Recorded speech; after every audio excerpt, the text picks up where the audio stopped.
All right, folks. Before we get into the episode today, we have an announcement to make. Our producer, Jarek, is leaving us. He is moving on to greener pastures, and we just wanted to say thank you to Jarek for, almost, is it 4 years, Leighton? It's close to it. Yeah, right. Just about. Yeah. So we just wanted to say thank you to Jarek for being such a big part of this show for almost the entire history of it. Yeah, absolutely essential show. Would not be the same without him. Yep. And not only that, he's just a good dude. He's a good guy. Yep. A good friend. And we're sad to see him go. And an amazing kisser. Also just so good at audio editing and has consistently made us sound good and also been a wonderful guest on the show. Many iconic moments with Jarek. Yes. So if you enjoyed the show, please show some love to Jarek and help us give him a send-off on the lips of an angel. Yeah. And Jarek, put in that clip of you singing that song right here. Can you sing a little bit for us? Yeah. Of course. The hook goes, "It's really good to hear your voice.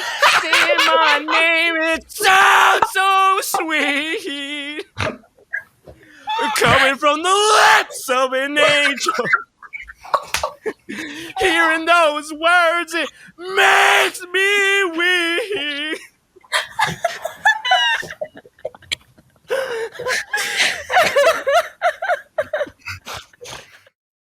Well, all right. Jarek, we love you. Yeah. Thank you for everything. Thanks, Jarek. Bye. Why did I say bye? It was like the end of a show, but I shouldn't have said bye. Keep all this in. Let's keep it. We're keeping it in.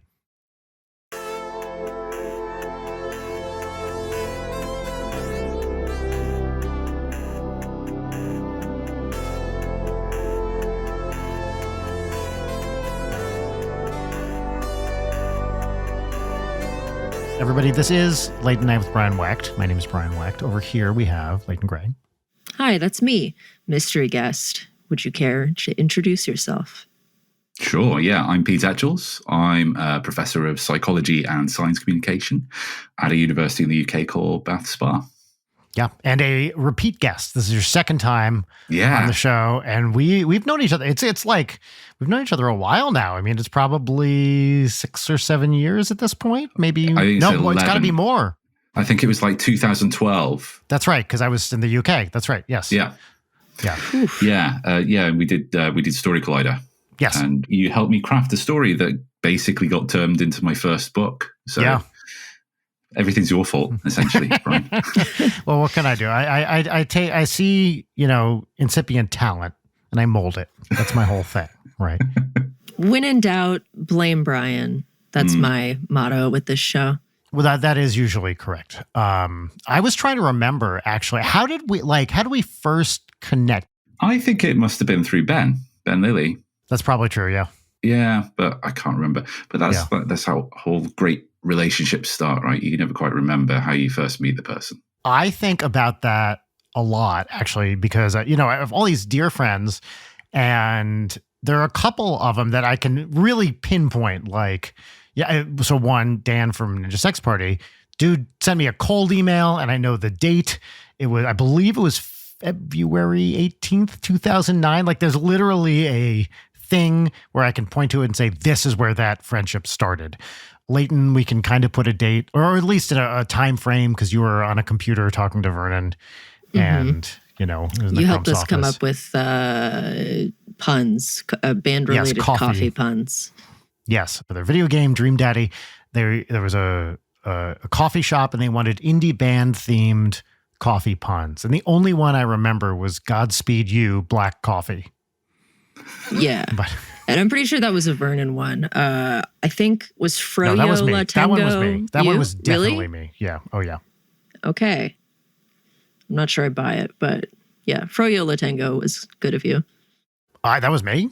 Yeah. Oh, wow. I don't remember that at all. Yeah, but anyway, I was thinking, I have so many people in my life that, I love dearly, and I can't fucking remember how we met. What was that contact? When I was off on our relationship by 4 years. I mean, I think that's a good segue because when I think about that, for many of my friends now, those friendships, most of them originated on the internet, especially the twilight years of my teens spent being when you were on reading Tumblr. Twilight. Shut up. When I was on Tumblr constantly.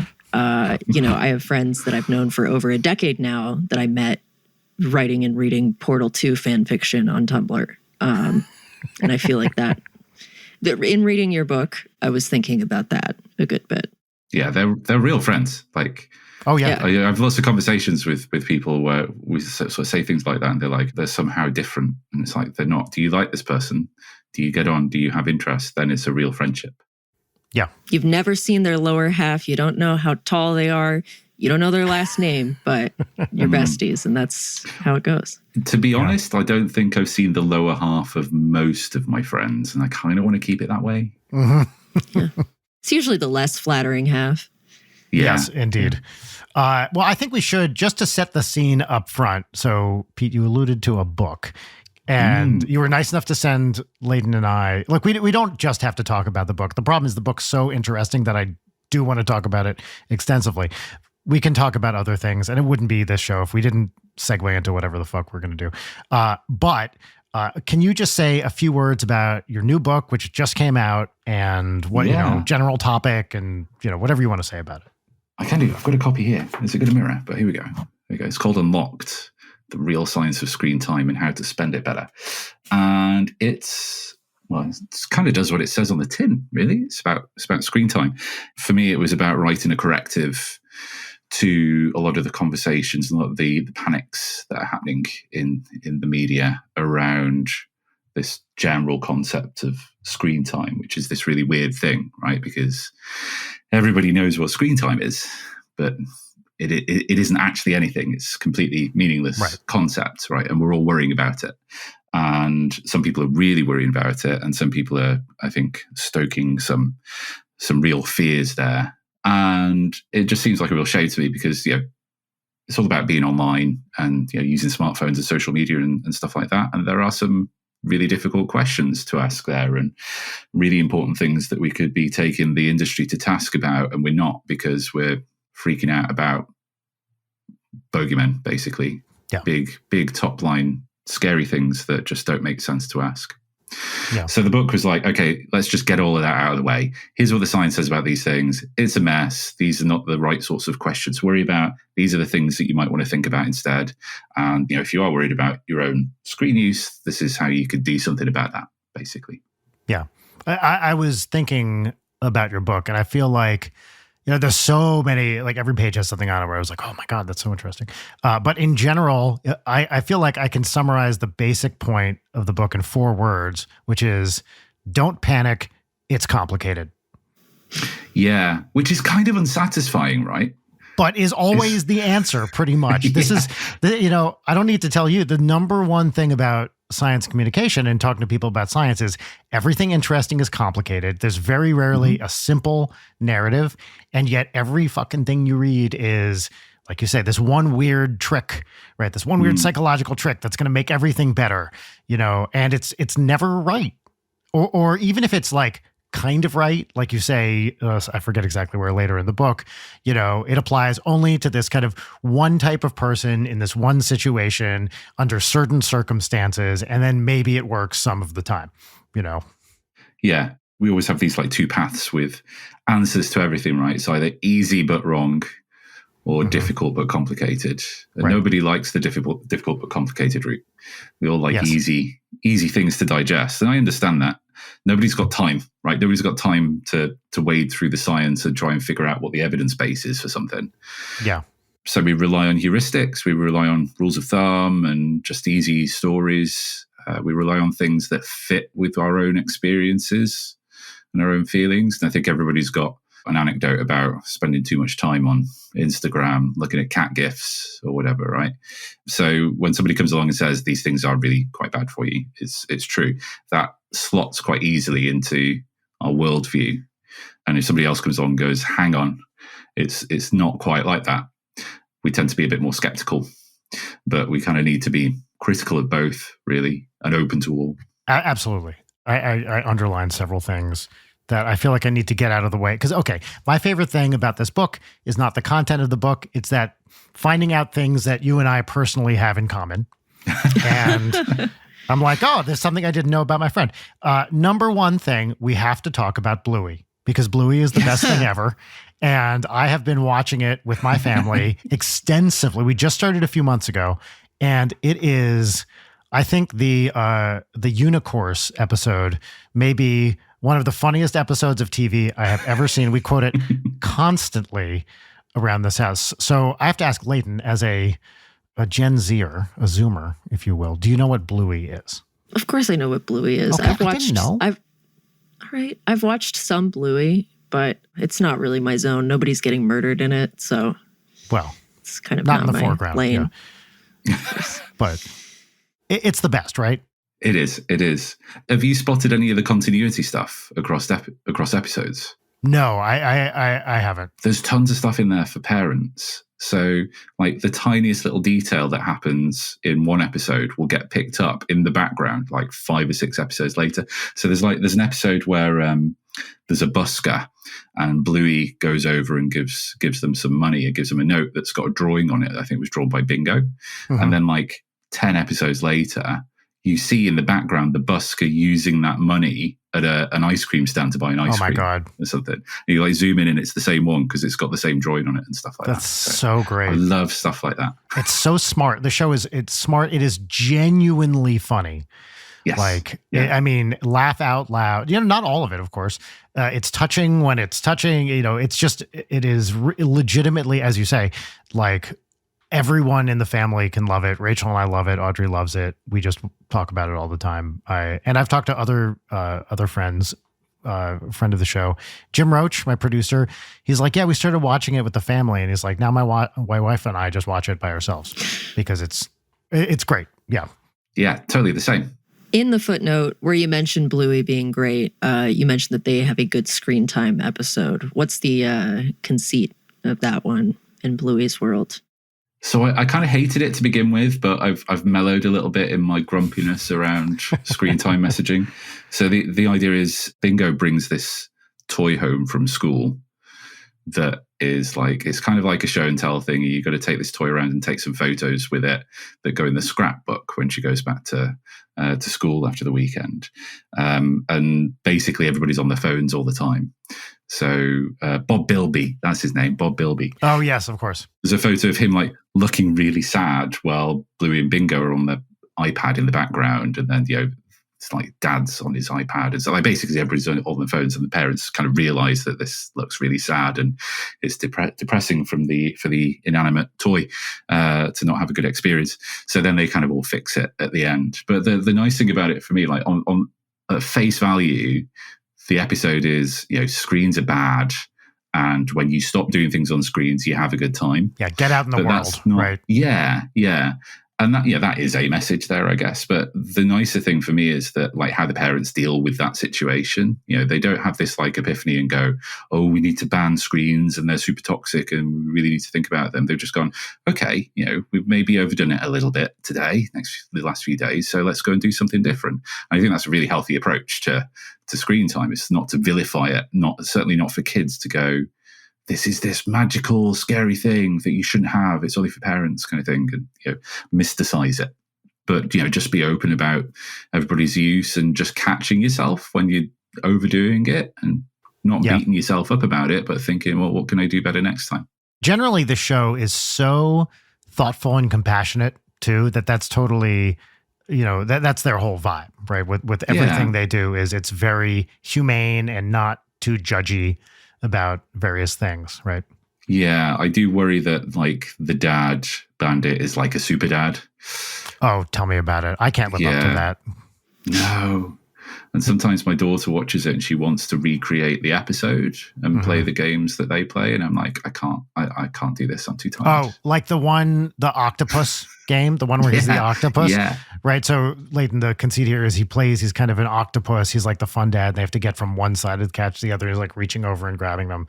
And I mean, unless you have really long arms, it's very hard to actually do that in practice. But also there's no way that's going to be as fun as it seems in the show. Yeah, which is kind of the point of the episode to some extent. But I mean, there's similarly like scaremongery type things about how Bluey is, causing bad behavior in children. Like that was my primary exposure to it for a while. It's just that like it's causing children to act out. What? Do not let your children watch Bluey. Yeah, I mean. To do what? What? I mean, of course, it's a thing, so someone's mad at it. But like, I wonder what do you remember what the precise complaint was? No, which is really helpful of me, I know, but I don't really generally pay more than a passing interest in children's television and adults being angry about children's television. That's not really my bag. I mean, the kids seem like pretty normal kids to me, but what the hell do I know?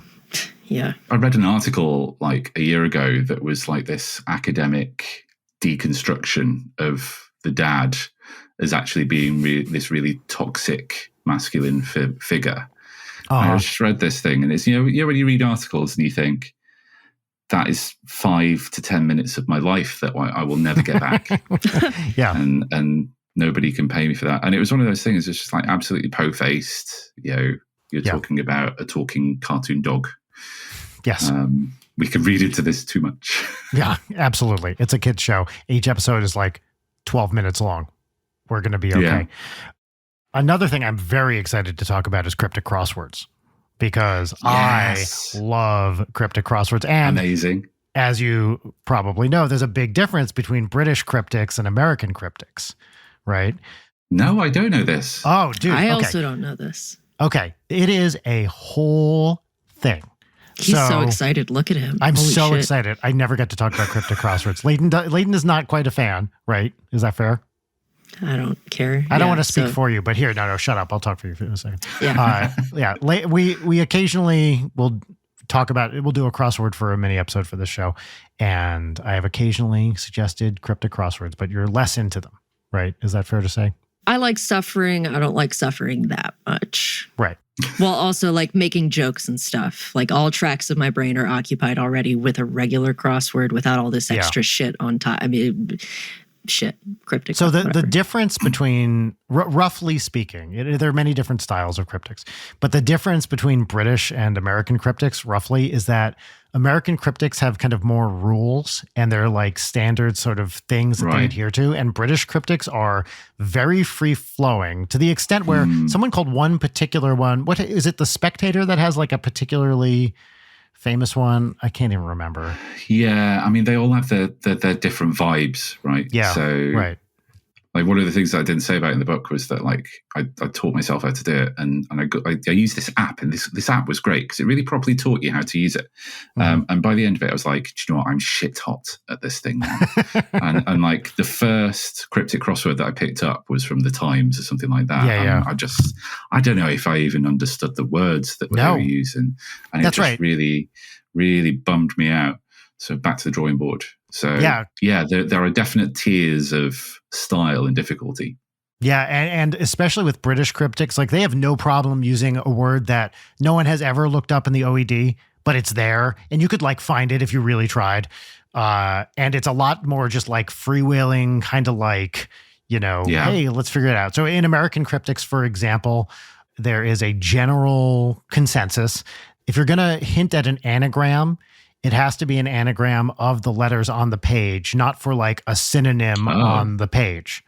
So I forget exactly what the term is, like direct anagrams or something like that. So if you wanted to anagram, I don't know, evil and live, you wouldn't say, mixed up bad. Right. To get live. It would have to be like mixed up evil or whatever. So it is generally considered bad sportsmanship to do that sort of thing in America, and I don't think that's quite as stringent in the UK, for example. Yeah, some of them are mean. Some of them are fucking really mean. Nasty. Yeah, they're torturous. You try and cheat and look at the answers, and you find the answer, and you're like, I still have no fucking clue what's going on. Yeah, like none of this makes sense. Yep. So I grew up with American cryptics. Games Magazine had a famous cryptic by cryptic crossword power couple, Emily Cox and Henry Ravthon. Am I saying those names right? I think I am. Married couple that were longtime cryptic constructors, Cox and Ravthon. And, I learned the rule. It's one of those things. It's exactly what you said so we should say what it is for people who don't know. Generally speaking, a cryptic crossword is, tell me if this is your conception of it as well, it looks like a kind of normalish crossword grid, but every clue has a kind of tricky wordplay part and then an actual definition. And the goal is to try to suss out what's the tricky part and what's the synonym of the word being clued. Maybe that's less true in British cryptics, but that's what it is in Americans. No, I think that's accurate. I think, the general idea is that if you look at a clue, there's like the literal reading of the clue and it'll be completely nonsensical. It won't tell you anything about the final answer. But what you're going to do is completely deconstruct the clue to figure out what it actually is that they're asking for. So, when you see words like mixed up or confused, that's like an indicator that there's an anagram of something, right? Right. And usually it's the case that there's like one word at the start or at the end of the clue that is the actual clue. Right. And then the rest you've got to kind of deconstruct to figure out what it's telling you about how to create the word. Yeah. So I got super obsessed with them. A, when I was writing the book, and B, when my son was born a couple of years ago. So I ended up I was writing this chapter about sleep for the book and whether screens kill your sleep.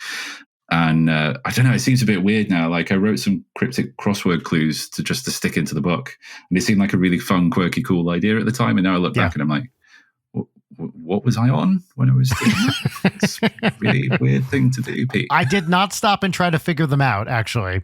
Do they have answers? There are like answers? They do have answers. Okay. They do have answers. Oh, wow.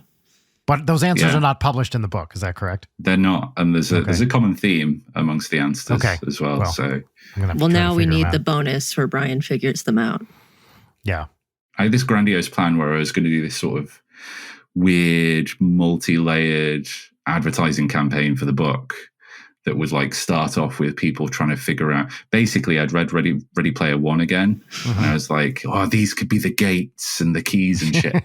So stage one is figure out the answers to the clues, and then you'll type them into a website, and that will unlock another thing to do. And then I realized that all of that needs time and effort, right, and money, and I don't have any of those. Yeah. So they're just there. They're just clues with no answers. And because I wrote them when I was slightly sleep deprived, I keep going back to them. And I'm not quite sure that I know the answers anymore either. There's definitely like one of them that I'm like, I think it's this, but I'm not sure. How long did it take you to write this book from start to finish, like research included? Too long. I started writing it in 2020. So the first chapter, I sort of talk about my daughter toddling around. That's the thing. Like you can sort of see how long it's taken because my kids grow up in it. So it starts off with like Matilda being like 6 months old, and at the end of the book, she's 4. So, 2020 was when I started, and then it took a while to kind of get the pitch worked up and refined, and it takes time to get a publisher and all of those sorts of things. Yeah. So I'd probably written about a chapter. It took me about 2 years to write a chapter and do all of that stuff. And then for the rest of it, I really hit the ground running in like January 2022. Mm-hmm. So I wrote the entire thing in like 9 months. So chapters 2 to the end, basically. Right. And then there was like another 6 months of rewriting it because it was terrible, which is what always happens with books. Well, and especially like a book where you're trying to be accurate, right? This is not just sit down and write a novel, which is also hard, but for different reasons. The whole point is like, be careful about what you're saying, right? Yeah. And there've been a few times with this book where I had that like real like crisis of confidence and just gone, have I just like got this completely wrong? Is it the case that I've just completely misread all of the science in this area, and I'm saying that everybody's wrong and actually they're right, and I'm just going to make myself out to be a complete idiot in quite a public fashion. Mm-hmm. I don't think I am.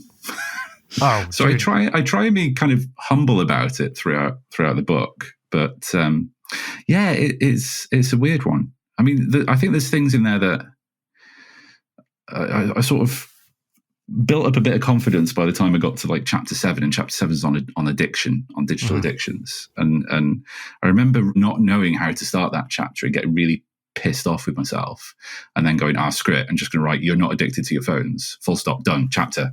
Move on to the next one. Yeah.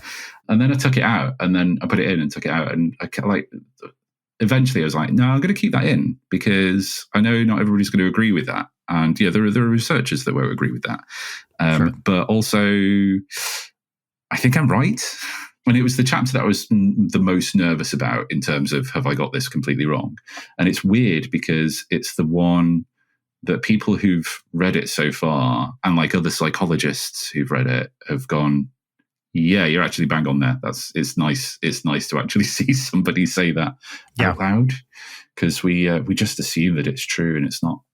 Yeah, I think in a word, I would describe the book as refreshing. Yeah. Also not a pun. But just Come on. That was a pun, Leighton. Come on. That would have been a great name for a great title. I really struggled with the title for the book, and ChatGPT did not help. Asking ChatGPT for titles for stuff is always it's like, oh, it's cute that you tried. Yeah.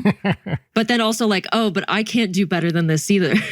Yeah. Yeah. The book was originally called Screens Are Not Your Enemy, which I wrote in a huff because I was fed up with everything. Mm-hmm. And it was the title that sold the book, because I think obviously it's quite a controversial title, and I think it sold it for the publishers. But then they were like, you can't call it this because it will annoy people to the point that they won't buy your book, which is fair enough. If you're very anti-screens, you're not going to buy that book, right? If the goal when you're making something is to not annoy people, I have been approaching my entire career incorrectly. No, I absolutely want to annoy people, but I want them to buy the book first. Yeah, so right. I might get halfway through before people get annoyed. If you're not annoying people, then you're doing it wrong, right? Oh, I could not agree more. I remember when I was writing for The Guardian, because I used to run the blog network there, right. And their motto was to entertain, enrage, and inform, which I always liked. Yikes. Wow, I like that. Enrage. Yeah. Can you remember a specific thing other than the thing you talk about in the book, your own Stephen Hawking thing? Was there a time that someone got particularly angry, or not someone, but a piece really pissed people off? Yeah, I have so many stories about that. So I nearly got sued about 10 years ago. So I wrote this article about neuromarketing. And neuromarketing is this idea that sort of standard marketing might be something like you ask people to try a new drink, and then for like $5, fill out this questionnaire. How did you feel about this drink? And it's a self-report problem, right? It's those kind of what I talk about in the book, this problem with, people might say that they really like that drink, but they might actually properly hate it, but they feel like they have to say that they like it because, you've given them a free drink and $5. Sure. So the idea behind neuromarketing is that you can get around that. So you kind of do brain scanning and stuff like that when people are actually trying the drink. And then you know what's going on in their brain. Did they actually like it or not? It's this sort of complete nonsense area. I love it because it's built on this like really interesting idea that came about in the research literature about, 15 years or so ago, 15 so years ago, which is this. There's a really great paper called The Seductive Allure of Neuroscience, or Neuroscience Explanations. And basically the idea behind the article was that if you sort of put stuff about the brain in anything, people are more likely to pay attention to it and buy into it because people like brains, because everybody's got brains. So they did this study where you give people a description of a psychological phenomenon. So the one that I always remember is the curse of knowledge. So there's this study where you take a bunch of facts, and you know that 50% of the population know these facts, right? So you then give these facts to people and say, do you know this or not? So I don't know, like London's the capital of England. Do you know this or not? Yes or no? And then you ask them, how many other people do you think know this fact? And basically what you find is that if you know a fact, you overestimate how many other people you think know it. So it's called the curse of knowledge, because people superimpose their beliefs and their knowledge on everybody else, right? So you give people that description, and then you give them an explanation, and the explanation's either good or bad. So good explanation is kind of what I said there, and bad explanation is This curse of knowledge happens because people over-report stuff that they think they already know, which is like a circular redefinition of the thing itself. Yeah. So you get a bunch of those and you ask people, how satisfied are you with this explanation, right? And people are generally really satisfied with the good explanations and really unsatisfied with the bad explanations. But then the key manipulation was that they also put irrelevant neuroscience in there sometimes. So sometimes you maybe get an explanation that was like, the curse of knowledge happens because brain scans indicate that the frontal lobes activate when people blah, blah, blah. So you're literally just adding brain words into this. It doesn't add anything to the explanation. And if you do that for a bad explanation, people suddenly find it really satisfying. So I think it's kind of this like heuristic thing that people go, ooh, brain stuff, that must be right. Yeah. So neuromarketing is like that, but marketing. So that means adding brain words into advertisements to make them seem like, more scientifically factual. Yeah, or doing this sort of like maybe like an advertising campaign where you say, we scanned people's brains and it shows this fundamental thing. So there was this advert that came out at the time. I won't name the company just in case they decide to sue again. And basically what they did, it's really hard to because it's a car company. And what they did was this experiment where they got a bunch of people into the lab, and the lab looked very strangely like some sort of boardroom at a marketing company. And they put an EEG system on their head. So EEG measures electrical brain activity, right? EEG is really cool. It's also very difficult for various reasons because your brain is an electrical thing, but so is your scalp. Your brain's quite leaky, so electrical activity kind of emanates out your head. So the idea is you stick some sensors on your head, and you can measure electrical activity underneath that sensor and infer that part of the brain is doing something when you do whatever, right? You do some sort of experiment, right? But you can't do things like say which part of the brain underneath it and all of those sorts of things. It's very difficult. You can get some like off-the-shelf EEG systems, which are literally just like two sensors that go on your forehead, right? That will measure something, but your muscles conduct electricity as well. So if you kind of start moving your eyebrows around, it will pick that up as well. Anyway, simple system. And you get a bunch of men and women into this experiment and you show them a bunch of videos. So they showed them things like, they showed them videos of babies crying, videos of babies laughing, videos of like really crappy old cars, and videos of like really cool super duper concept cars from this company. And what they found in this super duper study was that women showed the most emotional response to the crying baby videos, and men showed the most emotional response to the super duper concept car.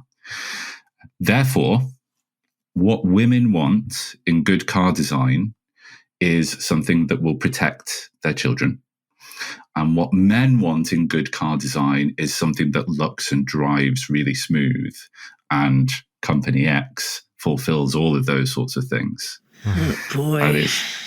Yeah, right. It's fun on a number of levels. So not only are they reinforcing the gender binary, they're also doing so to make stupid cars. Yes. Yeah. I don't know if actually it had anything to do with making the car itself. So I think it was like this tagline was good car design is on a par with basic human emotion. Something like that. Brain imaging studies that show this, right?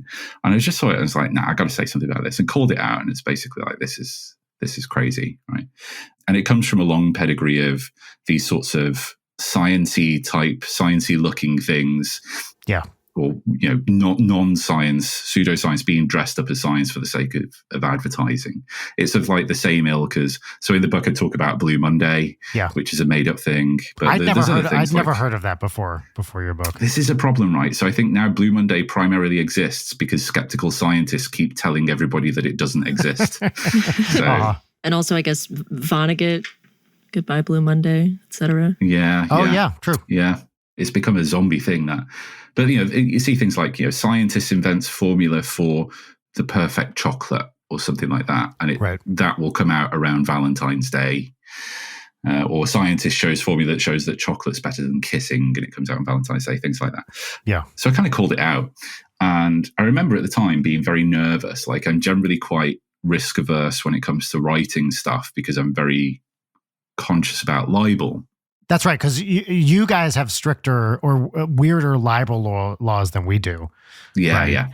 It's guilty until proven innocent in the UK, and in the US, it's the opposite, essentially, right? It's better now than it was 10 years ago.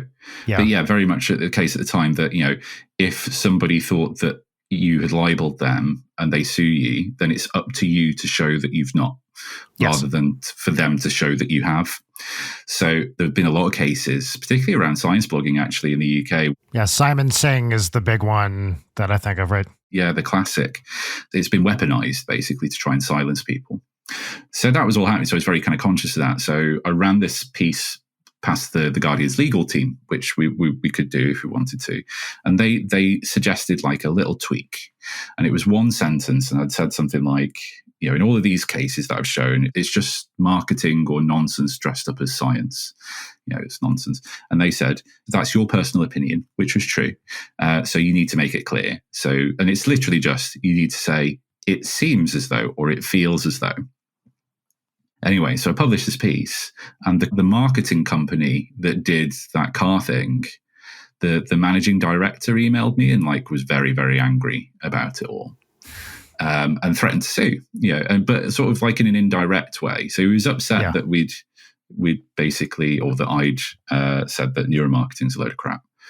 But he sort of, in a roundabout way, threatened to sue me because he said, we've also done work with big insurance companies, and I'm sure they would be unhappy if they found out that you were questioning our methods, you know, and them by association.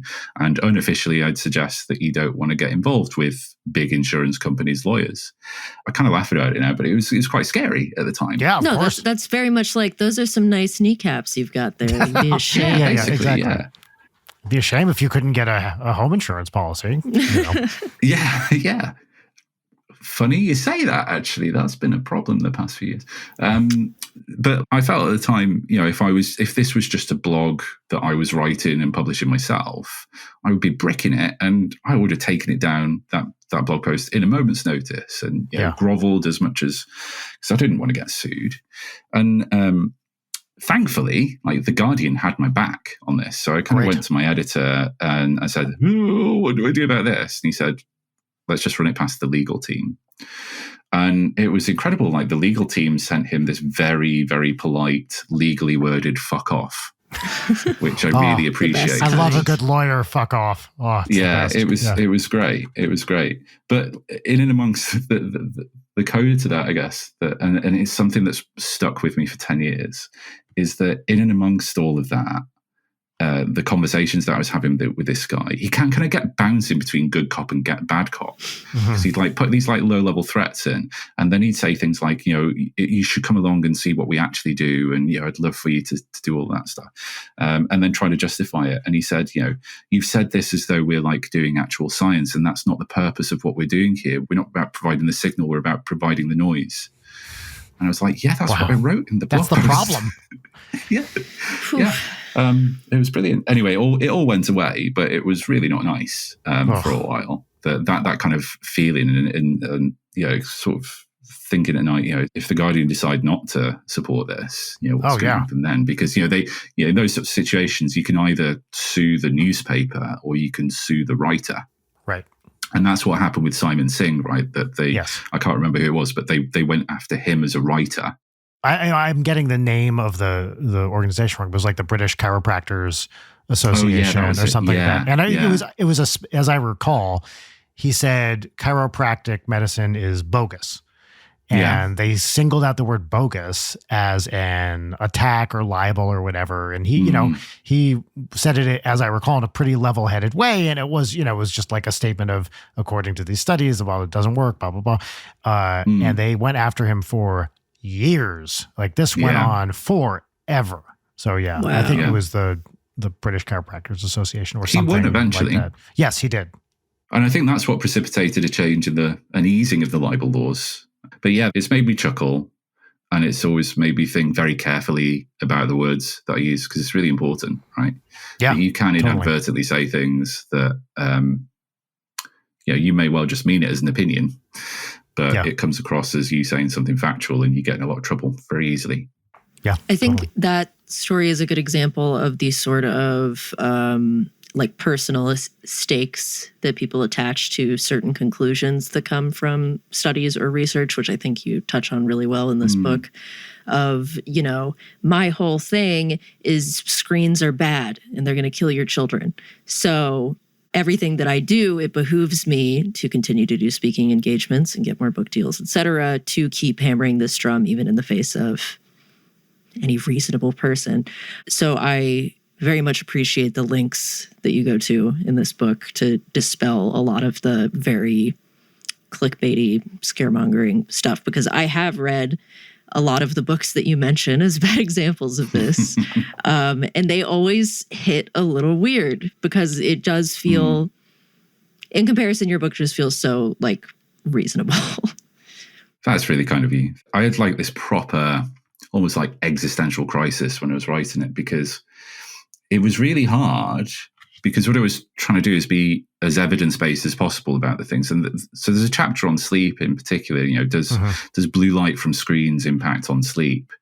And the answer to that should be yes, in theory, like from a purely physics-based perspective. Yeah. It's not controversial to say that blue light impacts sleep. It definitely does. But then if you look at the research on like iPhones and tablets and stuff, it's just not very good. But what happens is, like, you read some of these other books that are really beautifully written, like the very good story crafters, the people that write them, and they tell a very cogent story about a particular paper. And then I go away and find that paper and read it, and I was always like, am I reading the wrong thing here? Because this is completely different. But even like to this, I remember there was one paper in particular, it was in that chapter. And even like in the abstract of that paper, it's basically blue light from screens is bad for sleep. Yeah. But then you read what they did and the results that they found, and the results are completely different. The results show that actually like nothing's going on.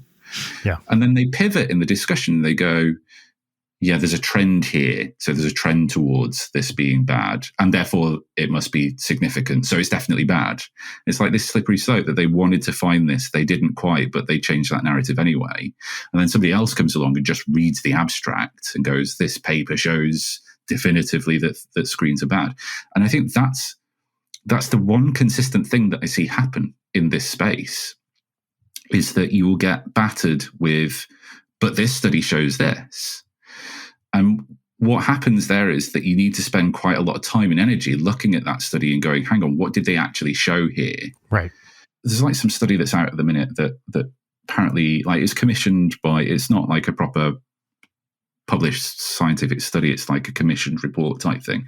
But it says definitely there's maybe causal evidence that screens are bad for mental health and stuff. And you're like, oh, God, well, have I actually got it wrong? And here's the smoking gun study. And then you read it and it's like, well, we asked people at what age they started using their phones.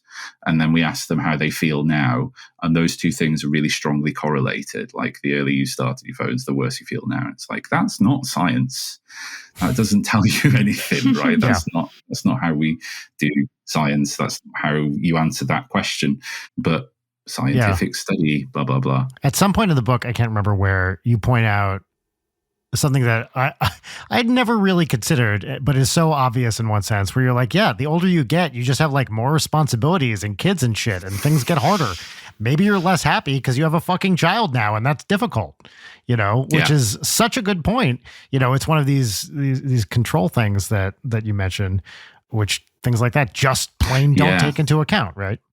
It's the attention stuff, right? Yeah. And I think this is something that comes up a lot when I talk to people about not just this book, but this whole topic generally, that people are really worried about, like concentration and attention spans and things like that. And I have a lot of conversations with my students about this, that they really struggle, and it's really hard not to go, well, everybody's worrying about this. Phones everywhere. Yeah, there's got to be something there, right? Right. And that idea forms the basis of a lot of arguments that lot of prominent people have put forward over the past few years, that these things are kind of completely destroying our attention. Genuinely, I went into this thinking, this is all BS, but then do the research and go, oh, hang on, there is something here. And I was fully expecting that to happen, right? At some point, that there was going to be a chapter in there somewhere where I go, hang on, this thing, we're onto something here. And it just didn't really happen. And the attention stuff was very much like that, because I mean, I kind of say it in the book that attention is one of those things that like psychology students, like they all learn about in year one. Yeah. So you think we know a lot about it. And in a way we do. You know, there are literally tens of thousands of papers on attention out there.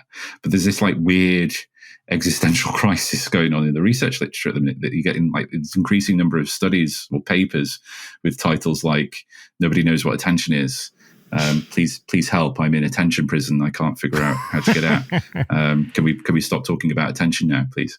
Like many things in science, it somewhat suffers from being a vernacular term, right? We kind of know what attention is, but once you start using vernacular in what's supposed to be a precise way, you can get into a lot of trouble really fast, because you feel like you know what it means, but you need to be specific, right?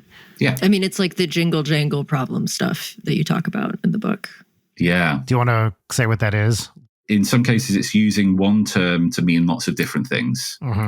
So, you know, we might use the term well-being when sometimes we mean depression, sometimes we mean being happy, sometimes we mean something completely different. So those are all very different constructs, but they're assumed to all be the same thing because you use this catch-all term for them. Yeah. And then the jangle problem's the opposite, which is that you use lots of different terms when actually you're referring to the same thing. Mm-hmm. Right? So social media, social networking site, even like Facebook, WhatsApp, are all very different things, but they might all map onto one particular construct, one particular idea, but you're making out as though they're all different things. That's the big problem in the area, is that you see lots of different studies showing different things, right? So some studies show that screen time is good for mental health, some bad, some don't show anything. Sometimes it's good, sometimes it's bad. But there actually, I don't think there is a study out there that's looked at the impact of screen time on mental health in that generalized sense. It's always defined in a much more specific way and then assumed to be screen time. And then that's also true for mental health as well. A lot of people talk about mental well-being in this space. What is mental well-being? Yeah. Well, for some people it's life satisfaction, some people it's happiness, some people it's, you know, literally things like suicidal ideation and things like that. And these are all very different things. So of course you're going to find different things when you measure all of them separately. I can't remember if we talked about this last time you were on the show. My sense of a lot of people in social sciences, would you call what you do social science or not? Do you know what? I don't know. I always feel like with psychology, it's kind of a borderline thing sometimes, right? Yeah. Maybe yes, maybe not. Probably depends on who you are. Anyway, with a lot of social scientists, I get the sense that people are told math exists, they get a computer program, they plug a bunch of shit into it, something comes out, and they're like, well, yeah, there it is, without a deep understanding. And I think you're one of the notable exceptions to this, without a deep understanding of what statistics is and what it means and how it could go wrong, right? So you talk about what calling something a positive, this is good evidence when it's like this teeny tiny positive correlation between two things. So my question is this an accurate assessment of a lot of people who are just, you're kind of given a box to throw some data into and then something pops out and you're like, yeah, cool. It's literally how we teach it. Yeah. Mm-hmm. So it's a huge problem, right?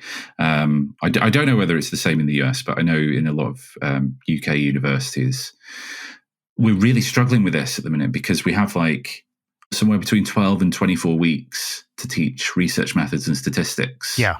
Which is just not enough time. No, it's it's an literally an endless topic. You could base an entire career on just studying that one thing. Right. So when I was an undergrad, which was like over 20 years ago now, it was sort of the same. So we do things like analysis of variance and multiple regressions and things like that. And we learned them by doing them by hand, right? Yes. So learning the equations and then applying them. And then we were given the computer program, which is click this button, click that button, boom, you've got your analysis. And this is how we interpret the results. We don't do the first bit anymore. Yes. Well, and the data sets have gotten a lot bigger too. Yeah. Right? Yeah. So if you're not statistically minded and you're not the kind of person who's then going to go out and think and read and try and understand this off your own back, which, to be fair, is really hard. Yes. I'm not quite sure how people learn statistics well. And I mean really good researchers and stuff. And I've tried to do this. Like, I wrote a paper a couple of years ago on loot boxes and video games, and it used Bayesian statistics. Yeah. So I taught myself Bayesian statistics. And I say taught in a sort of loose sense of the term, because it very much seems like one of those things that you either get or you don't. And there's always been a worry for me there that I think I've learned it, but actually I have no clue what I'm doing. Well, and I think this has changed, but also for many years, Bayesian was considered bad by a lot of people. Like, if you weren't a frequentist, you were basically the devil. And I think the thinking on this has kind of flipped a lot recently. Yeah. In the last 10-ish There is a brilliant years. book coming out on this in about a month, I think. So it's by a friend of mine called Tom Chivers, who is like one of the best science journalists in the UK, if not the best. Yeah, so he's written a book called Everything is Predictable. And it's a little bit about the history of Bayes' theorem. A lot of the stories are quite wild about where this kind of theorem came from, what it is, how it's applied, and all of those sorts of things. Yeah. So I would 100% recommend that. I'd love to read that. For those of you listening who don't know, very roughly speaking, the debate is over when and how you should take priors into account when doing statistics. And Bayesians generally say, I mean, this is a vast oversimplification.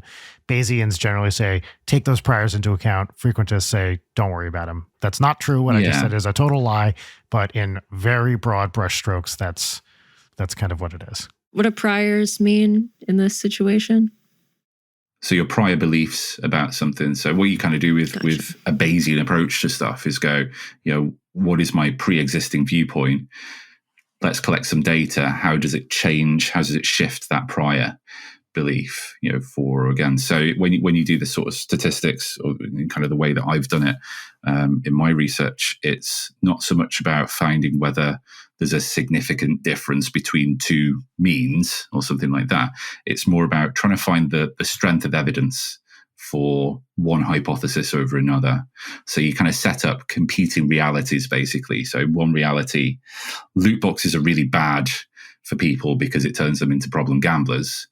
And in another reality, it's not. So if you collect a load of evidence on people's loot box spending habits and their gambling habits, does it favor or support one hypothesis over another? So you can kind of set them up against each other. So the evidence from our study was that there definitely is a correlation between loot box spending and problem gambling. So you get this statistic called the Bayes factor. So the Bayes factor tells you how likely is it, basically, that the evidence, the data that you've got, favors the hypothesis you were thinking about or not. And the general rule of thumb is if you get a Bayes factor of 100, that's really strong evidence for your hypothesis. It's basically saying it's 100 times more likely that this data happened because of your hypothesis rather than the null hypothesis. And the number that we got for finding that correlation between loot boxes and problem gambling was something like 1.85 times 10 to the 49. Yeah. So I literally wrote down page 160 exponent on my notes here, because in physics, if you have a dimensionless number that big, something has gone very wrong. The first paper I ever wrote, we were just about to put it out, and then we checked something, and there was some number in it that came, it was like 10 to the 200, whatever it was. And my collaborator, who was an older scientist, at the time, he's like, we cannot put out a paper with this exponent in it. He's like, this is a crazy person who would write a paper with an exponent that big. And luckily, actually, we went back and we checked, and we had gotten something wrong. And indeed, we fixed it, and it was fine. But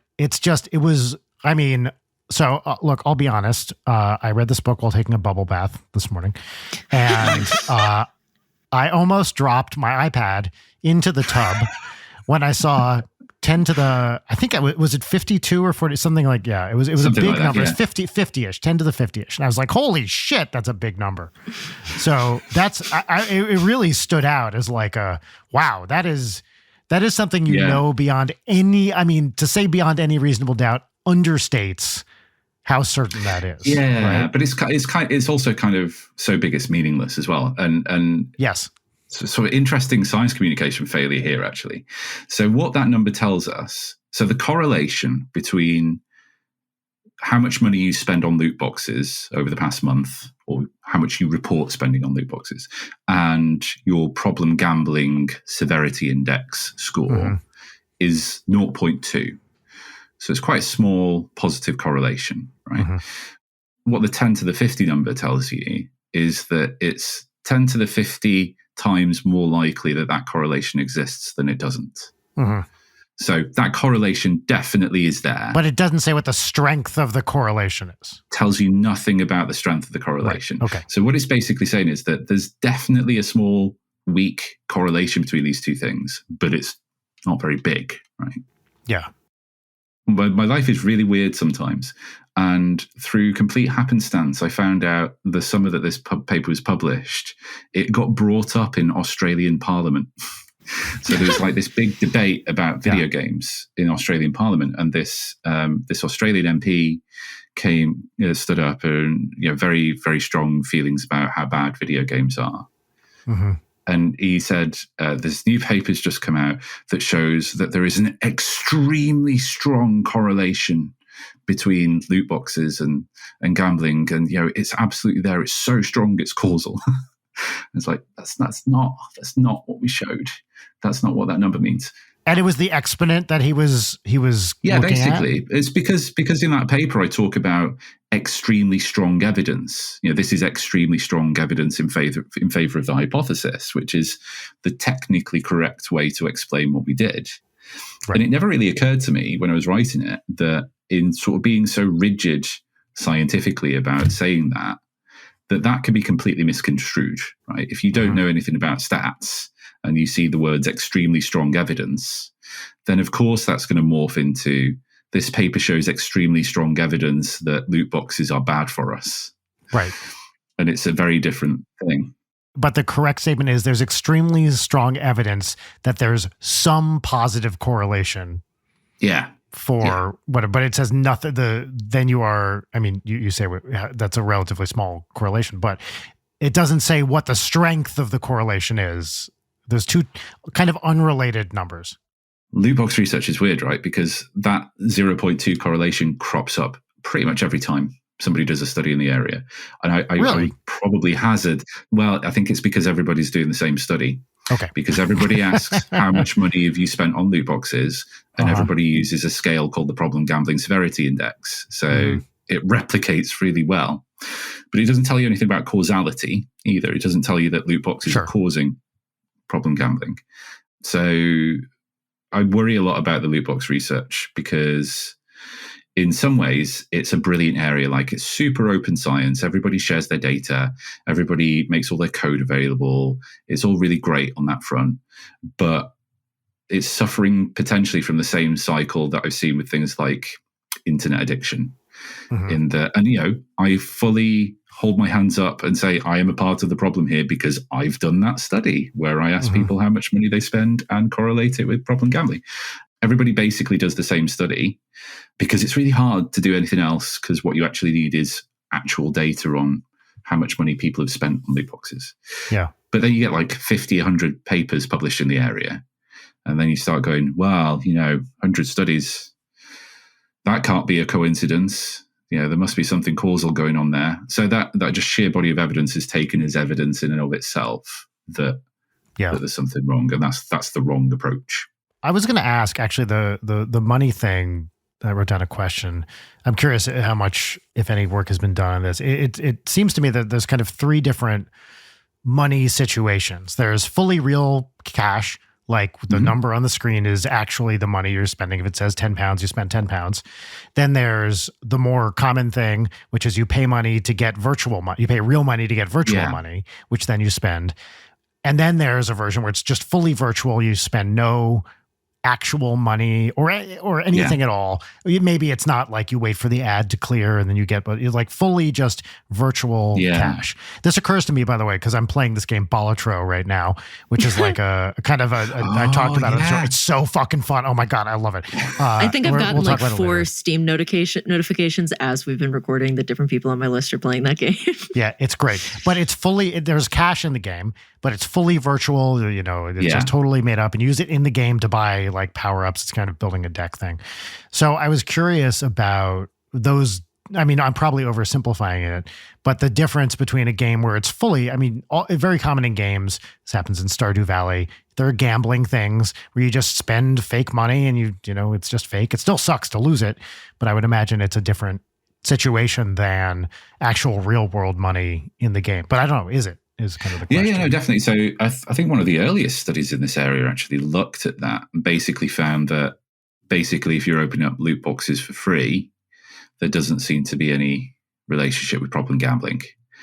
So it's the big thing is, are you spending money on it? Real world money, in some way, real world money, whether it's like direct spend or like you say, it's buying currency and then doing it. That's where you start to see these sorts of correlations. And then you see stronger correlations or weaker correlations depending on basically how gambling like they look. Mm-hmm. So, if you've got like systems where you open up a loot box and you get something crappy, but then it goes, oh, here's what you could have won, something super shiny and amazing, then you see stronger correlations with problem gambling scores. Yeah. For obvious reasons, right? But yeah, there has to be a money element in there for it to show those correlations, I think. Nevertheless, I think people are still worried about even kind of free to play, free to access loot boxes and things like that there's something not right about them. But this is where the argument starts to fall down, really, because it starts to become a little bit puritanical in a way. Feels like it has a moral dimension. Yeah. So therefore, to be on the safe side, we should regulate it out of existence. And the game that you mentioned, that's falling foul of that at the minute, right? Because I think when that first went on Steam, I think it had an age 3+ rating, because it's kind of a fun card game, right? It's poker. It is a modified version of poker, right? But it's poker, so it's now been like slapped with an 18+ rating. Has it really?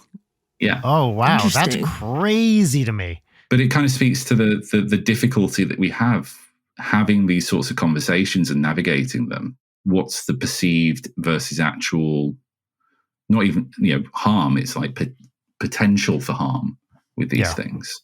And we've really not nailed down those answers yet. You talk about it in the book too. This is obvious, for me, the number one thing I think about with screen time is my kid. And it's such a hard question for all the reasons you get into. No one knows what the right answer is. There is no right answer. I think actually is the answer. It's just very situational, and there's a million different dimensions. But I think a lot about balancing my almost 10-year-old's screen time, less because of any moral dimension or me worrying that screen time itself is innately bad, which I know it's not, or I should say, I suspect it's not. But yeah, that, and also that kid identifies as a gamer. Like, she wears Minecraft pajamas every night. She loves Zelda. Like, this kid is 100% gamer. And that is such a big part of her identity, and certainly a way I think is awesome. Like, it's not detrimental to her life in any way. She loves it. She's having a great time. Minecraft is so creative and fun. She plays it with her friends. She's building stuff all the time. I think it's great. But I always think about this, this sort of puritanical thing is going on in the back of my mind, which is like, am I a bad person for letting her play video games? I know the answer is no, but there's always that little twinge, right? Which is like, I totally get it. That it's easy to have these conversations in a theoretical sense. Yes. Here and be like very clear that no, that's absolutely fine. And then you get to the coal face, right? You're there presented with that situation where your kid's going to have an iPad or whatever. And it's in those moments that you go, oh, shit, is this actually right? Yep. We got her a tablet for Christmas. We got her own tablet. we're waiting. We have decided we're going to wait until very late to give her a phone, to give her a mobile phone. Not because of screen time worries, but because it feels like it's better for her to not think about being on social media or whatever until she's 13-ish. Yeah. So, there's a really big conversation going on in the UK at the minute around whether smartphones should be banned in primary schools. So from like ages like 5 to 12. That's a big age range. Yeah, it's quite a vitriolic argument as well. And it's totally understandable because it's a really emotive topic. And I would think you would have people on both sides of the political spectrum spread out on that whole debate, right? It doesn't seem like a left versus right thing necessarily. No, or is that not true? I think everybody wants to be seen to be doing the right thing. Right. And it's a very much, because we're talking about a think of the children situation. It's a very politically difficult thing to navigate. So I spoke to a journalist a few weeks ago, and it was rarely one of the very antagonistic conversations that I've had with a journalist about this. Give us 5 minutes, Pete. Well, I'm usually pretty good at not necessarily kind of convincing people of my viewpoint, but certainly just having a normal conversation about it. It didn't really happen this time around, and it seemed very clear that they were writing this piece about it was going to be very pro banning smartphones, and I got the impression that they'd been sent my book but not really read it, or like read like the first page and then gone, "Oh, Pete thinks everybody should have smartphones and they're fine." So it then became, I was really nervous that this article was going to come out and it was going to be like, here's all the reasons why kids shouldn't have smartphones. And then here's Pete Etchells, who hates kids. Pete, what do you think? It was really, really bad. But I was trying to say to her, like, I've got a 4-year-old, right? And I'm nervous about these conversations with her about when she's going to have a smartphone. Yeah. And I can't really see the need for her to have one for a long time. Yeah. So, I'm going to push back against that pressure because I just don't see the point. There might be a point where we get a flip phone if we want to keep in touch with her. Mm-hmm. But the absolute key thing for me is that she's going to get a phone at some point in her life. It's going to happen because everybody has them, everybody uses them, and they're good things sometimes for some stuff. And it's not that far away either, right? And it's not that far away. No. 8-ish years away, something like Who knows? Yeah. So what needs to happen between now and that point is that we need to build digital literacy skills. So, whether she gets a phone at 7, 12, 18, 24, in a sense, it doesn't matter if phones have been completely isolated from the situation before that. You can't have them, you can't try them out, you can't navigate them. It's going to be a bad experience because she's not going to know how to use it. So for me, it's very much about demystifying them, explaining what they're used for, why we use them, why we want to use them, what we get out of them, having conversations eventually about like what apps are we happy with on there and what we're not. Yeah. And, that's not even to say that then the actual stuff she's potentially seeing on those things. That's kind of a different conversation than if you're saying, you can watch YouTube. Well, that's a pretty vast ecosystem, right? Which is a separate, that's the conversation we're having with our daughter right now is here's why, look, as a comedian, I have to say, look, Audrey, here's why this channel isn't funny. And anyone who thinks it's funny is a bad person. Yeah, but that's exactly the kind of conversation to have, right? And it's about being open and non-judgmental about it and building those sorts of navigational skills almost around these ecosystems. How did this interview go?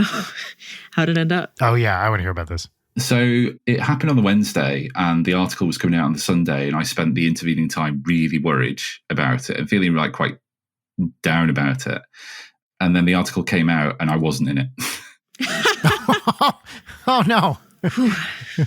They'd gone instead with a US researcher who apparently is the leading researcher in this area, who's basically like, screens are bad, they're going to melt your brains. So that was sad. I was kind of worried over nothing.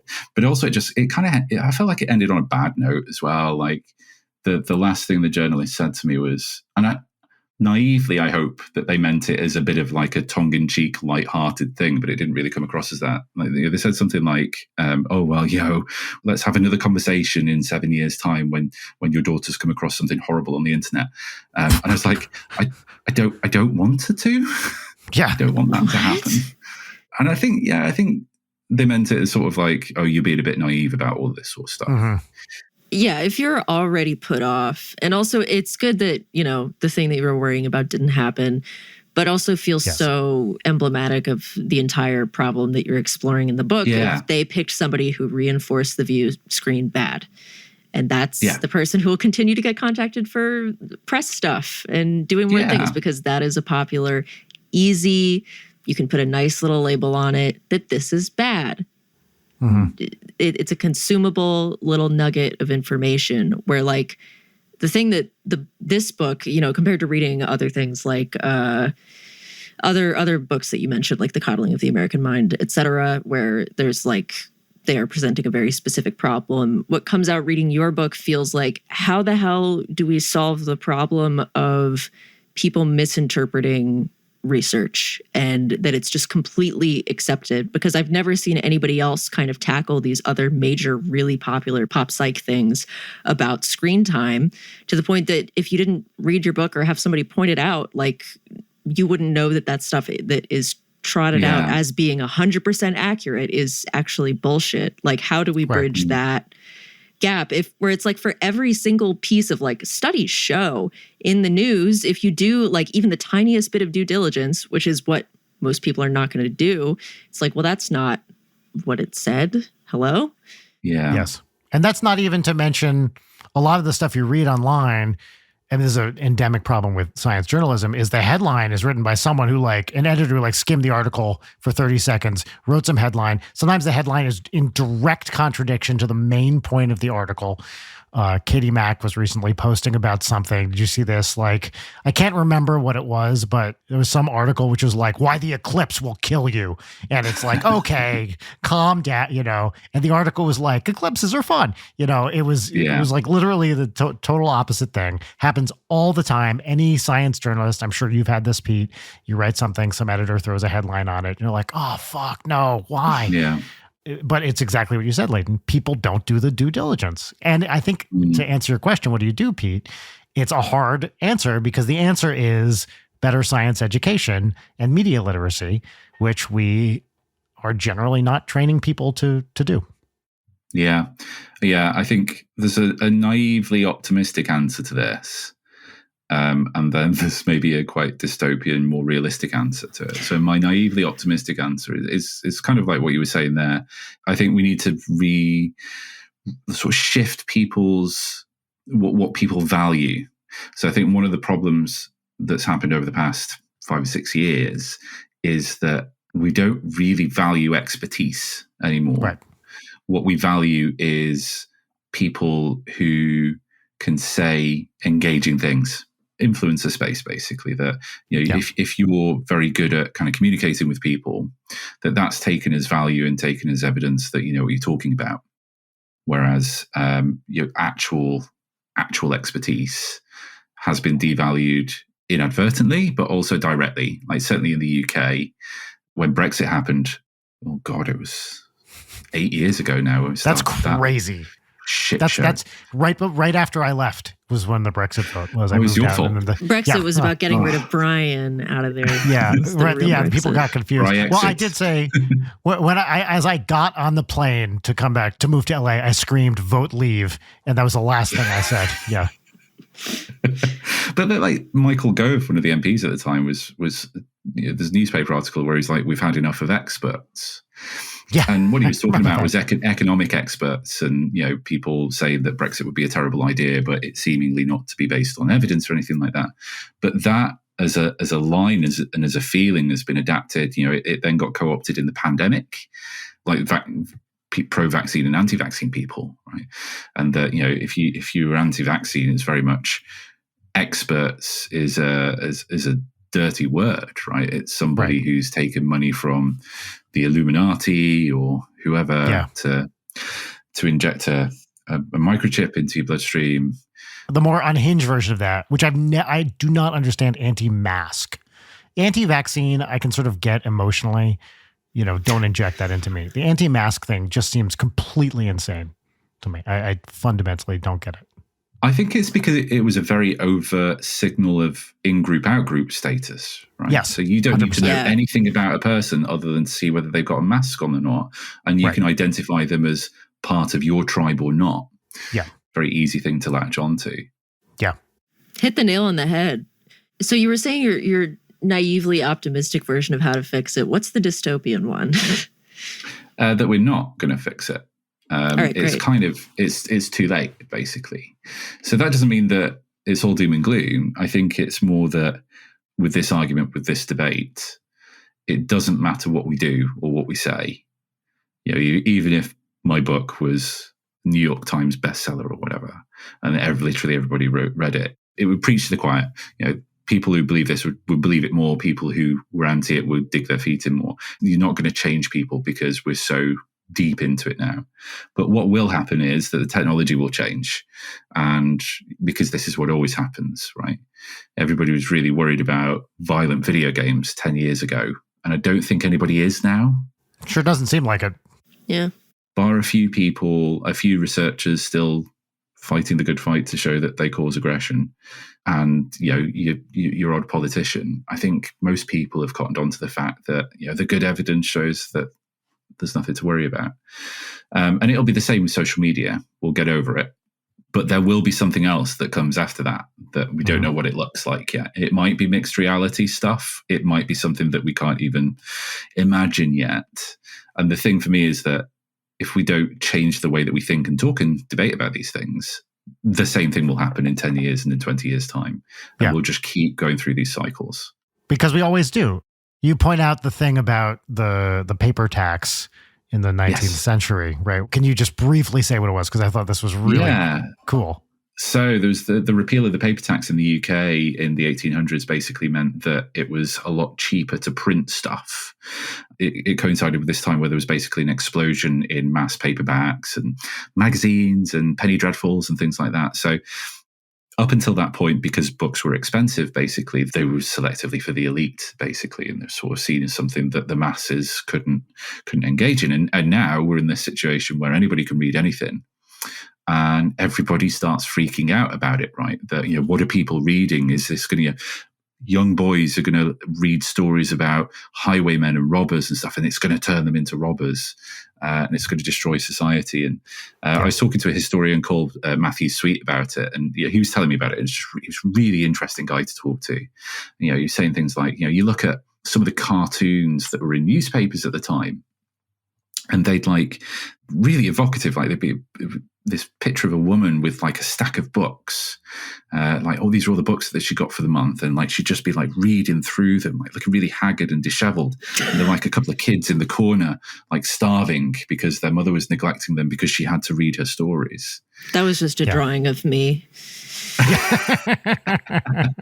There was I was reading in the just real quick in the book by past guest on the show, AJ Jacobs, The Puzzler. Similar thing happened with crossword puzzles about 100 years ago. Suddenly there's this massive explosion of crossword puzzles, and there are these endless articles about how, we're going to shit because everyone's just solving crossword puzzles now, and this fad is destroying the world. Anytime there's a thing, right? Yeah. People get all up in arms about it. It's new stuff. It's stuff that people don't understand because they've not been exposed to it enough or got their head around it enough.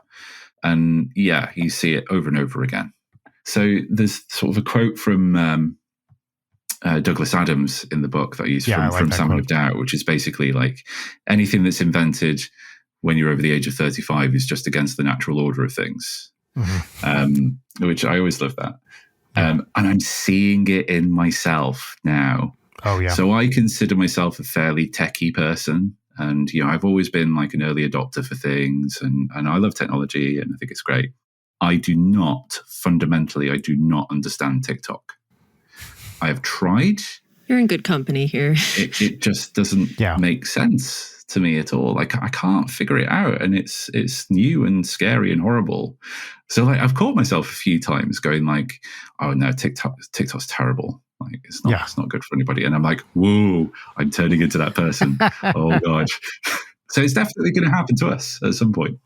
You know what really, and this is a few years ago now, what really made me optimistic about TikTok, or at least kind of get it and feel better about it, is Hank Green, who does such a great job in science communication on TikTok. Like, I was like, okay, well, this is like a good way this thing can be used, like short, fun videos about science that help people understand. He does a lot of other stuff too, but kind of through him, I found this whole amazing world of like TikTok-based science communicators. That and music have been my ins to TikTok. And I don't have any real interest in being like super TikTok guy, but the vast majority of days I don't go anywhere near that fucking app. But what I do, there's some really fun, especially music stuff on there that I think is making the world a better place. Like musicians on TikTok are great. I do want to move on to segments. Our first segment on the show is our pop culture recommendation segment. As always, I'm going to keep the introduction short. This is where you get to talk about a book, a movie, video game, whatever it is you've been enjoying recently. The name of this segment is What's Poppin', and the theme song gets inserted in post and goes here. What's poppin'? What's poppin'? Great. Now, Pete, I can't remember if I asked you this question last time. Do you remember what the theme song to What's Poppin' is? Do you have any recollection of hearing it ever? I do. I couldn't sing it to you. Great. So if you remembered what it was, what do you think your opinion of it would be? Like if you were to have heard it, do you think you would have liked it? Yes. Great. Okay. Wait, hang on. I have heard it and I did like it. Oh, well, even better. Do I have to pretend that I've not heard it? No. I'm confused. What's happening? No, that's yeah. Well, everyone. Confusion is the natural response to what Brian attempts to do. Yeah. Yeah. Well, if I had a coherent agenda, that might help. Layton, what's poppin'?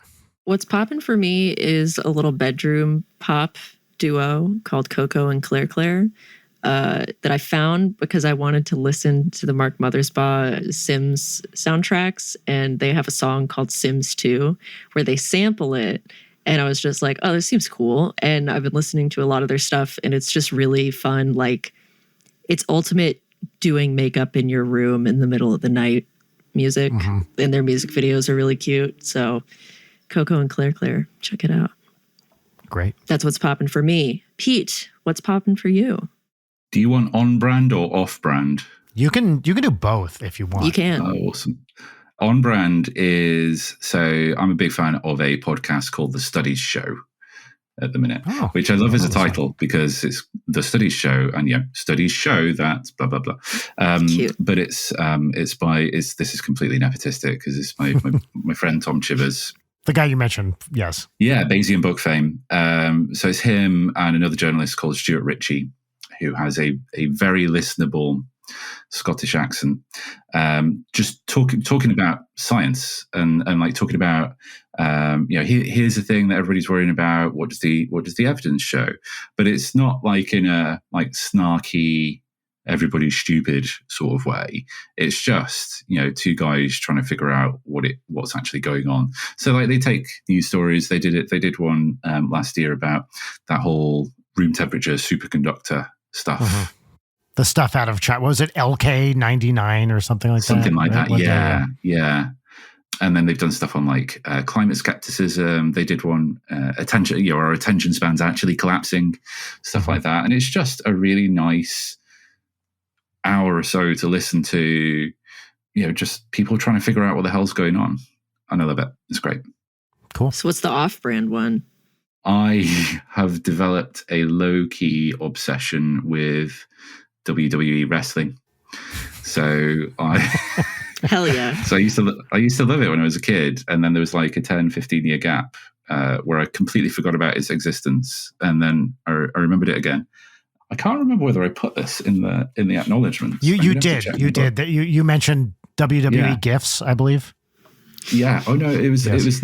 So I was going to thank Jim Johnson in the acknowledgements, who's the guy who invented most of the WWE themes. Yeah, so I just remember the WWE mention in the acknowledgements. Yeah, because honest, I'm not exaggerating. I listened to the Undertaker's theme tune on repeat for probably about 3 months while I was writing this.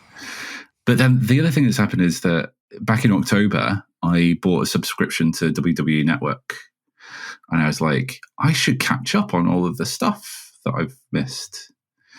So I have been marathon binge watching episodes of Raw.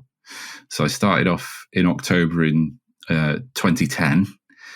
Wow. And I've watched every episode of Raw and every pay-per-view. Now that sounds like a podcast. And I'm currently at March 2014. Wow. So impressive. It's about a year every 6 weeks at the minute. I'm now very concerned about what's going to happen when I get up to date, and I'm not going to have that in my life anymore. Right. It sounds like a very interesting, like, cultural time capsule. I mean, you have a decade left with all your watching too. That must be fascinating. Weird.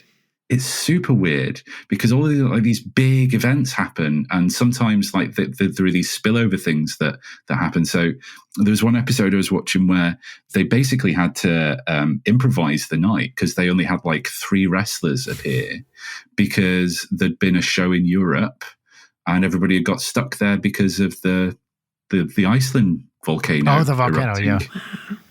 Wow. The one that everybody loves to try and pronounce. Eyjafjallajökull or whatever, yeah. Eyjafjallajökull, something like that, isn't it? Yeah, so it was like, oh my God, I completely forgotten that was a thing that even happened. And then there's just some like weird shit, right? There's an episode that was hosted by William Shatner, and they do this segment which is William Shatner singing WWE entrance themes. Wow. Okay. In his like spoken word voice, like he's singing the Shawn Michaels Sexy Boy theme. Just listening to that album, yeah. It's incredible. Yeah. So yeah, it's weird. It's weird and great, and it's sort of become this weird, comforting thing because I don't actually watch it. It's almost like I podcast it.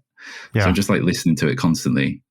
And one thing that I'll say is really annoying is that for some reason they went through this phase from 2012 to 2014 where something like big and serious happens at the end of every episode, but the commentators stop commentating for like the last 10 minutes or so, which is not helpful when you're just listening to the audio. Yeah. It's not a great thing.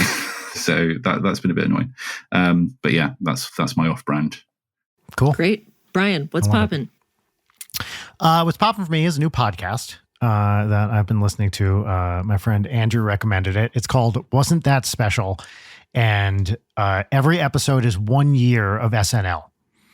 So they start with how it all came together, and then they watch an entire season and then release a roughly 2-hour episode talking about it. And it's from a fairly academic point of view. So these are guys who they're about my age, 50-ish. So they are almost as old as the show. They kind of have the same experience with it that I do. They were, roughly the same age when the, 80s casts and stuff were happening. And it's just really fun. I've been enjoying it. Generally, they have a few free episodes, but they run it through Substack. So you subscribe to it and you pay the whatever fee, and then you get all the stuff. But it's just been a fun listen. SNL, is one of the most influential TV shows of all time, obviously, for comedy in particular.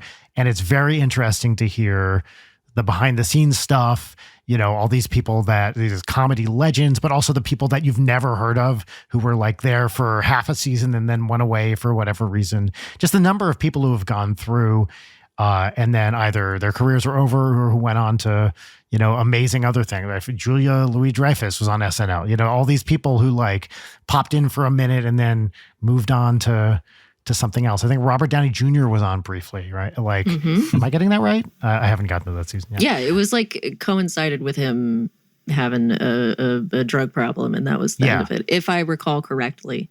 Yes, there was a notoriously bad season. Lorne Michaels left, and then the show essentially almost went off the air. There were a few really dark seasons in the early 80s. But it's great. It's fun. And it's I think it's interesting from a comedy history perspective. And also I always like accessible, but sort of academic analyses of comedy. It's why I love Jesse David Fox's Good One podcast. Like, these are people who know what they're talking about and do it in a nice, accessible, and fun way. Great. Yeah. That was What's Poppin'. Now it's time for our final segment, which we don't have like a lemon theme to go with one peach each. No, we just call it one peach each, but we're going to do lemons too. Yeah. What Brian just said. We're all going to say one thing that's annoying and one thing that's nice. Here, this is high effort podcasting. Theme song. One peach each. One peach each. One peach each.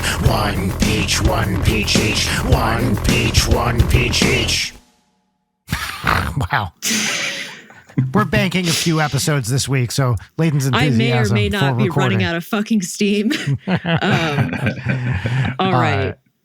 We'll start with a lemon each. I'll go first. Mine's just the Sisyphean nature of household chores. I just did dishes. The fuck do you mean I have to do them again? That's a raw deal. Laundry, I just did that. I don't want to do that again. But then you have to. Otherwise, there's more of it. Hello? Yeah. Also laundry, especially when you have a kid. The laundry is like out of control. I'm sure. I find my daughter walks in the house from school. There's like this trail of socks and shorts and whatever else, a sweater, whatever else was on her body, just like leading from the door. So I'm constantly picking up tiny socks and being like, and then doing laundry. Never stops. Yes. Good lemon. Thank you. Y'all's lemons, please. Pete, you got a lemon. So when I got the email, it was 3 peaches and 1 lemon, and I felt really sad because I could only come up with 1 peach, and I came up with 3 lemons. Okay. I can do them really quick though. Sure. So lemon 1 is my back. My back can go to hell. I'm sorry. I turned 40 before Christmas, and I think my back turned 86. It's just horrible. That's one. Number 2 is my dog has developed an obsession with eating tissues, which is really unhelpful. And it's now progressed to she will find boxes of tissues and eat the entire box. So that's not fun. We now have to take shares out in tissue making companies. But I think my primary one is, why do we have to have an app for everything? At work at the minute, they're trying to be super eco-conscious and get rid of single-use coffee cups in the cafe. Mm-hmm. And in order to do that, they've got this app. So you can have a reusable cup from the coffee shop, but you have to log it in your app. What? And scan it and then return it. Are you kidding me? I point of principle, I'm not downloading the app, but it's scuppered me a few times this past couple of weeks because I've really wanted a coffee, and I've gone there and they've not got any single-use cups, and I'm like, can I have a coffee please? And they're like, yes, can you get a reusable cup with the app? And I'm like, no, I don't want to download an app and do all of that. And they're like, well, we can't give you a cup. And I'm like, but the cup's right there. I will give you money I will buy the cup off you. And that I get very upset and angry and without any coffee by the end of it. So that is my main lemon. I think that is the kind of thing that the UK in particular excels at, is this kind of like pointless bureaucracy, right? Yes. Where it's like, no, it's always someone who's like, look, I wish I could help you, but I can't give you a cup. And you're like, the cup's there. I can see it. Please hand it to me. No, you don't have the app. It's like, oh my God. Being a person who moved to the UK, setting up a bank account in the UK was an exercise in how many forms I could possibly fill out and get stamped. It was a truly soul-sucking process that a friend described to me correctly. He's like, another American who moved to the UK. He's like, okay, here's how it's going to happen. You're going to go to the bank. They're going to ask you for a thing. You're going to go get the thing. You bring it back. They'll say that's not the right thing. Then you go back. This process repeats essentially infinitely until at one point you just have a bank account and no one's sure why. And that is 100% what happened to me. Eventually I went back and I was like, okay, I have this form. I have the stamp of the thing. And they're like, yeah, this account was opened a week ago. Did nobody tell you? I was like, oh, okay. Yeah, the UK is particularly good at this kind of pointless, and especially, I gotta say, at the university admin level too. It's like, why are we doing? I mean, I don't need to tell you. Do you know what? It's been even worse since I've started doing freelance stuff, like doing like book talks and things like that. Like trying to get paid for that stuff has become an absolute nightmare because you always have to sign up to their finance systems, and it's got so bad to the point now that I will actually happily do it now. I will happily sign up to your completely Byzantine finance systems, but I'm going to add a red tape surcharge to my invoice. Right. So I've just got like That's 50 great. quid red tape surcharge in there. And most of the time people pay it. And I'm perfectly happy to do it then. That's a great idea. Yeah. All right. It's time. Cost. Peaches. Oh, wait. I didn't do my lemon. Oh, shit. Sorry. Go ahead. I'm just going to say real quick, this is a fast lemon. This is the most solvable problem in the history of the world. We have 2 showers and 1 bottle of shampoo. And I always pick the wrong shower. And I go to take a shower, and then I go to wash my hair, and I'm like, fuck. And then I have to get out sopping wet, we have a small house too, walk sopping wet across my living room into the other bathroom, get the shampoo, bring it back to the shower, and then wash my hair. I know what you're thinking. Why not buy another bottle of shampoo? I wish I could help you with that. Like, I just don't, I don't know. Why don't we just buy another bottle of shampoo? I don't know. 2 showers, 1 bottle of shampoo, 2 bottles of conditioner, by the way. Each shower has its own conditioner. This is what makes this problem worse, is that you're always going to have conditioner. But if you use conditioner without shampoo, that's, I can't do that. That's not me. So there's my lemon. Thoughts and prayers, Brian. All right. It's time for each of us to do a peach. I'll go first. My peach today is that I am wearing false eyelashes and my eyes don't feel like they're about to fall out of my head, which is historically is how it's always gone. So thanks, shitty ones that I got off of Amazon. These are pretty good. So great. That's my peach. Nice. I love it. Pete, what's your one peach? Battenberg cake. I rediscovered the joy of this year. I don't know what is it? What is that? No. Do you not get Battenberg cake? It's like a checkerboard cake. So it's like yellow, pink, pink these. squares. And then it's surrounded in marzipan. And it's just like the greatest thing ever. Yeah. And I love Battenberg, but because I lost all of my hobbies over the past few years due to pandemic and kids, including cakes, I'd forgotten that they existed until yesterday. And then I went into the shops and it was on offer. And I was like, I'm going to have a Battenberg. And I've not looked back. It's been brilliant. That's great. Amazing. Brian, your one peach? My one peach, this is a simple one. Got some friends coming into town. Haven't seen them in a while. They're going to be around this weekend. And I'm happy to see them. It's a couple and their 2 kids in town from Florida. And it's just nice to see old friends. That's it. That's awesome. The best peach. Yeah. Well, that's our show. Pete, thank you for coming back and for being so generous with your time. No, not at all. Thanks for having me. Genuinely, I said this before we started recording, but I'm going to get it so it's on record. That I did this show like 3 years ago, was it? Mm-hmm. 3 years ago. And it was kind of around my last book. And it was genuinely one of the most joyous things that I did in that time. So I've been super happy to be back. Thank you. That makes me happy.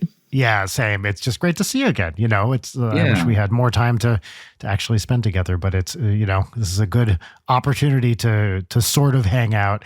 Thank God for screens is all I'm going to say here, because without screens we wouldn't be doing this, right? Yeah. And if people case closed.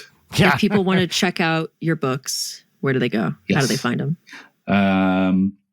So I'm struggling to find a US publisher at the minute, so it's going to be hard for people in the US to get it easily. I'm hoping that might change in the next couple of months, so you'll still be able to order it. But I think you can get it off Amazon and places like that.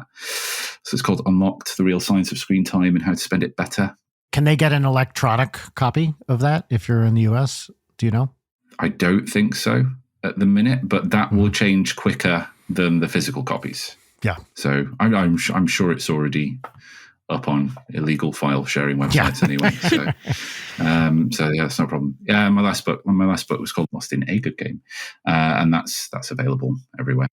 Yeah, and I know for in particular listeners of this show, we've got a lot of gamers, and we said this last time. I think your books are of general interest to everybody, but also of people who listen to us. I think they're going to be particularly interested in in what you have to say. And also, who doesn't love a semi-contrarian, right?